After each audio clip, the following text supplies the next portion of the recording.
ક્ષત્રિય કોને કહેવાય? ક્ષત્રિય એટલે શું? જે ક્ષમા કરે તે ક્ષત્રિય.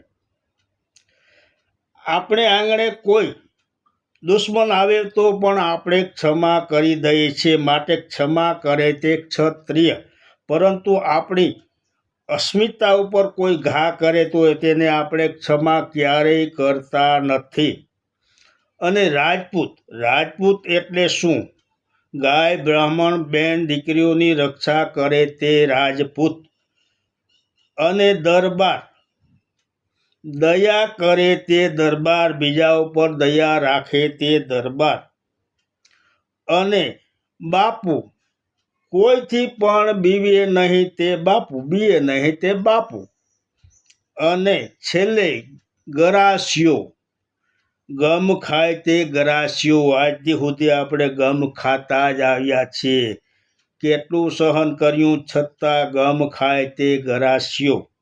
જય માતાજી.